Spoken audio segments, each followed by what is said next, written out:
Petite introduction explicative sur le schéma de l'organisation du parcours de communication que je vous propose. Donc sans entrer dans les détails, quelle est la grille de lecture de cette matrice? Eh bien c'est simple, dans la partie supérieure, vous avez la reprise des différentes matières qui structurent le BTS communication. Voilà, qui est le diplôme d'entrée dans ces métiers-là. On est bien d'accord que nous parlons du métier de chef de projet, de responsable de communication. Donc, la culture de communication, le RCA, la veille opérationnelle, le projet de communication et les techniques de production.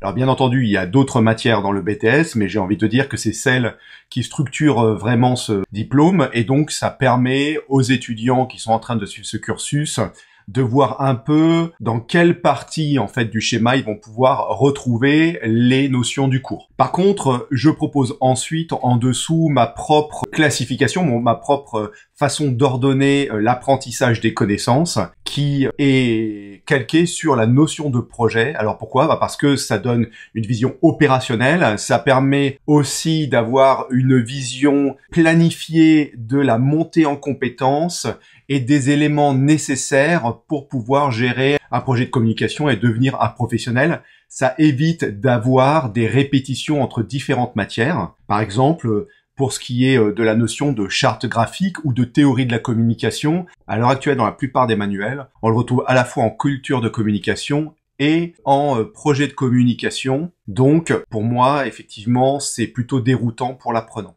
On a exactement 5 grandes étapes. D'abord, une étape de notion fondamentale. Il me semble compliqué de commencer à travailler sur la communication, à apprendre ces métiers-là, sans disposer des notions de base qui vont permettre d'éclairer l'acquisition de compétences. Et donc, une fois qu'on aura vu ces points clés, c'est-à-dire quelle est la communication, comment elle est définie, quels sont les acteurs, quels sont les supports de communication, les canaux, et enfin, quels sont les catalyseurs de communication, c'est-à-dire les grandes idées qui vont nous permettre de structurer la notion de communication, eh bien, on va pouvoir attaquer la suite. Et donc, vous voyez que pour chaque étape, je pose une question qui va permettre d'éclairer un peu ce qu'on va trouver dans cette étape. Donc, dans les notions fondamentales, c'est quelles notions maîtriser avant de se lancer.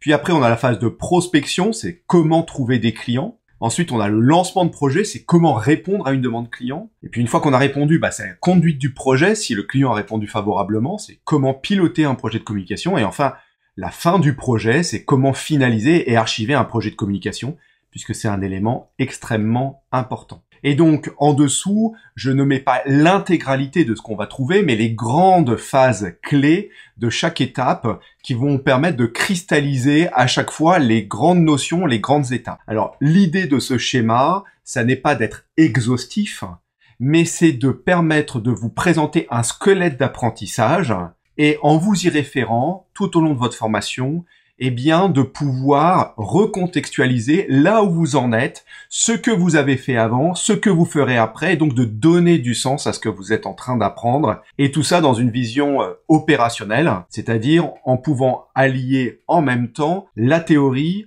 la pratique, la mise en situation. J'espère que ce schéma vous aidera. N'hésitez pas à le critiquer pour que je puisse l'améliorer et à le diffuser. Merci.